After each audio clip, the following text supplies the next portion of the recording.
Hello, welcome to my second aviation YouTube video, and today I'm going to tackle a few terms that are used often in aerodynamics. First, scalar quantities. A scalar quantity is just a regular quantity that we study in arithmetic. If you add 2 and 2, you are dealing with scalars. You are dealing with scalars, scalar quantities, 2 and 2. You add a scalar quantity to another quantity and you get a scalar result. So mainly the property of a scalar quantity is that it only has size or magnitude. It does not have direction. It does not have orientation. On the other hand, a vector quantity has both size or magnitude and direction. Okay, that's the difference between a scalar quantity and a vector quantity.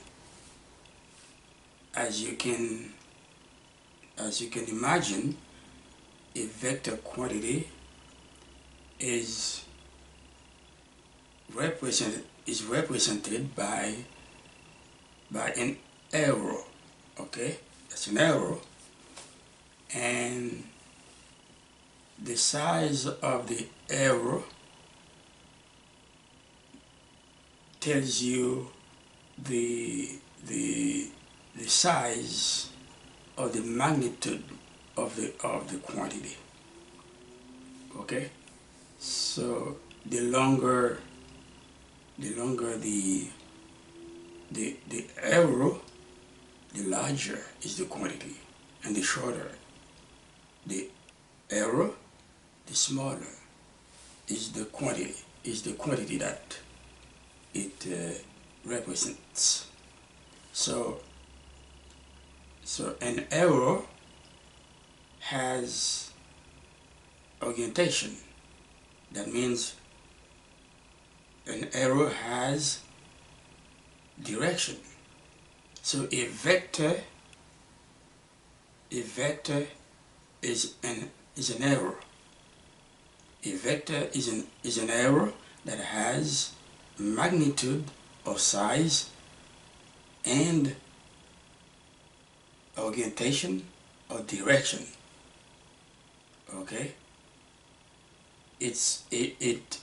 When you see a vector, which is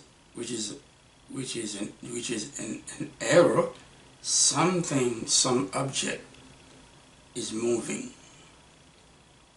Some object is moving toward a destination.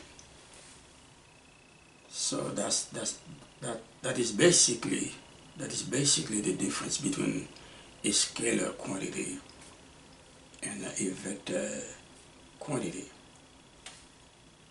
You can add scalar quantities. You can also subtract them. You can do the same with vector quantities.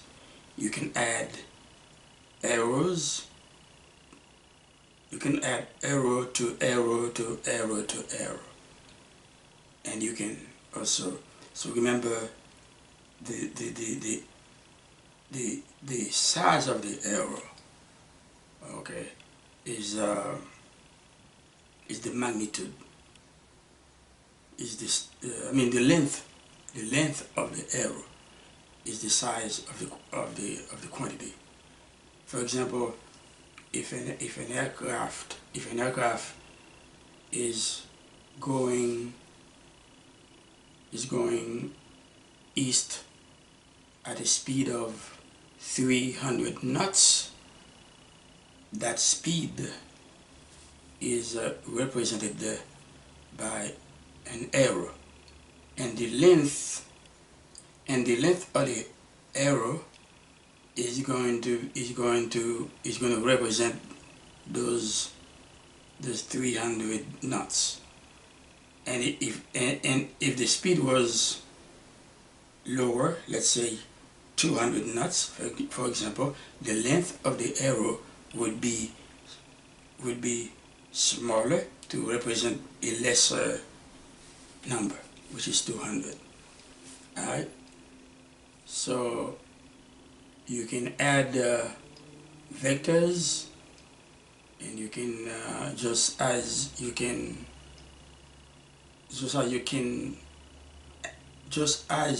it's not the same way, but what I'm trying to say, the same, you can add scalar quantities, but you also can add vector quantities in a different manner. That's it. So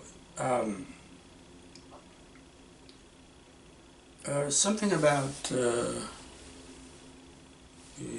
okay, the aircraft is flying, and when it's flying, the aircraft is flying and it's going, and its speed is a vector. Okay, let's say an aircraft is flying at 300 knots. Okay, flying. Now, is that you can call that arrow VAC, V as in Victor, VAC. That means vector of the aircraft, vector of aircraft, VAC. But since, okay, but is this vector the true path of the aircraft? Okay, well, it depends. Now, the aircraft is going at 300 knots, and then what if there's a, let's say there's a wind that is coming toward the top of the aircraft, maybe coming from the north. Let's say the aircraft is going east at 300 knots, and then you have, which is a vector, then you have a wind coming north toward at the speed of 30 knots.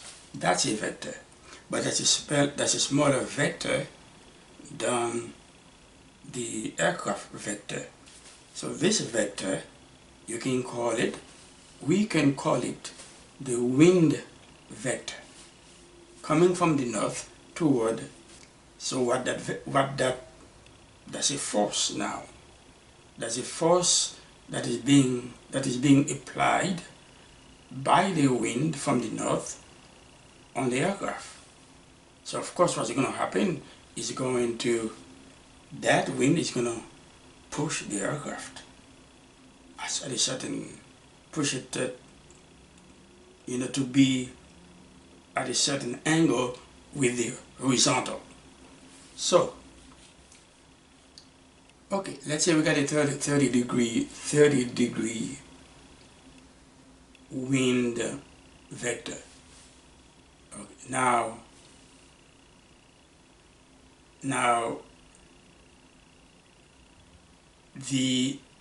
because of that wind, the force on the aircraft, the aircraft just is pushed down a little bit, and then create some sort of angle. So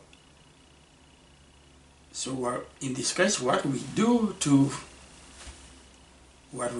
to determine the path of the aircraft in this case is to take that vector, that wind vector of 30 of a speed of a speed of at a speed of 30 knots, and then take that vector, take the tail of the wind vector, and put it, okay, on the place it on the head of the AC vector.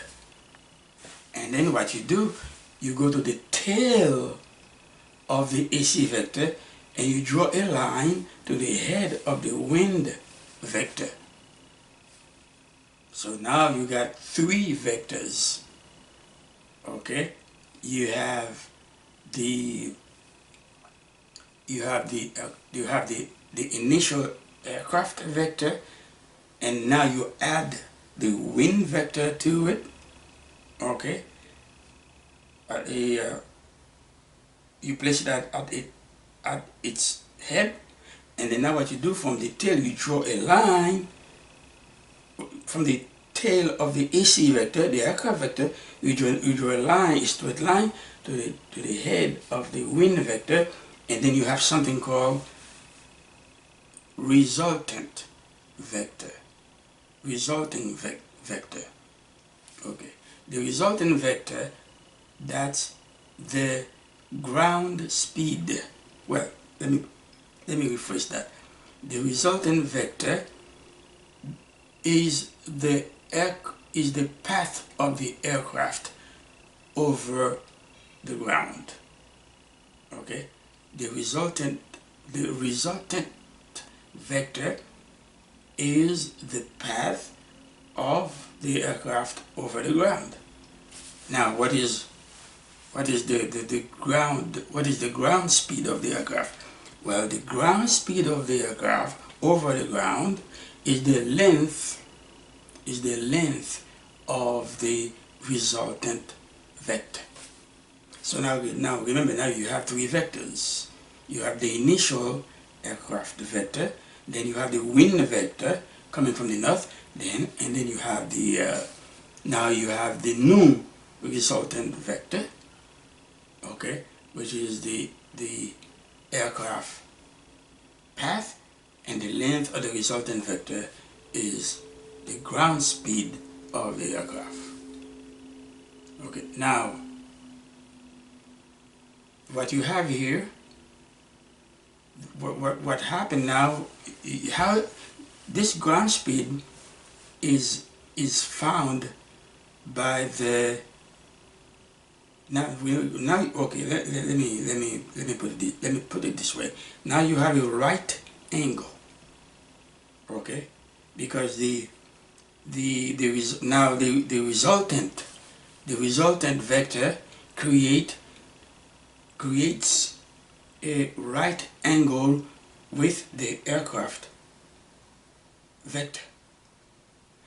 Okay, so you have a right angle, and then and this is where the Pythagorean theorem comes into play. So now to find the in order to know what the ground speed is, you have to use the Pythagorean theorem to make the calculation, and the formula to do that is let's say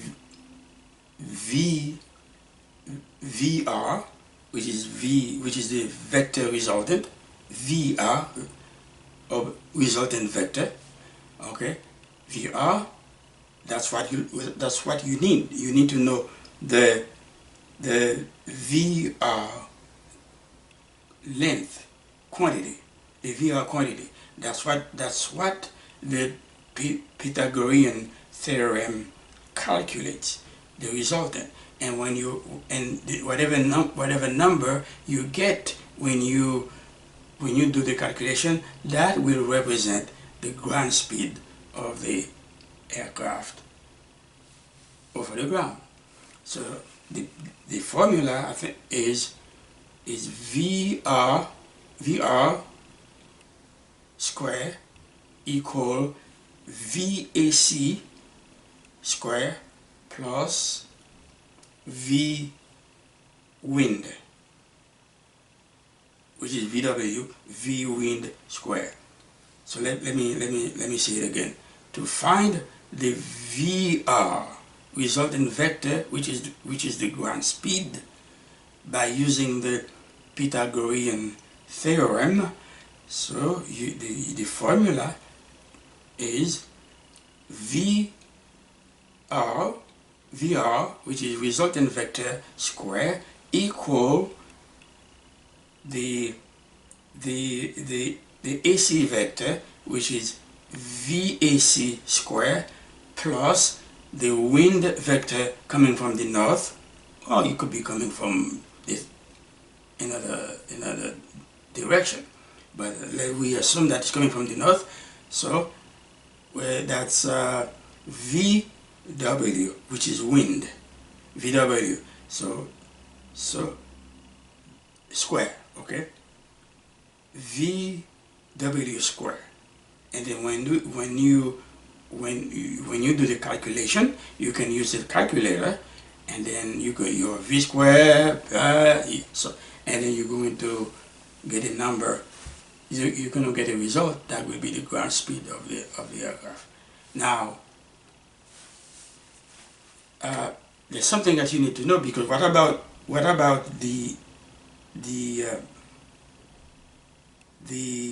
because the wind from the north pushed the aircraft down, or the nose of the aircraft down a little bit. So there's something called drift angle caused by the wind vector. Now, to calculate the drift angle, what you do, you divide. Okay, let me say it like this. To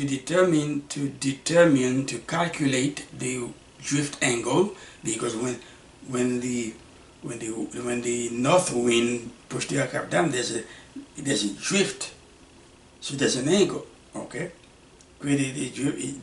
So that angle is calculated, is found by dividing the wind vector, okay, by the AC vector, the aircraft vector. That means if the wind vector is 30 knots, okay, and the aircraft vector is 300 knots, you divide 30 by 300, and that will give you the drift angle. And then the result you get is going to be probably decimal result, and then you convert it in order to find the degree of drift. Okay, so next time I'm going to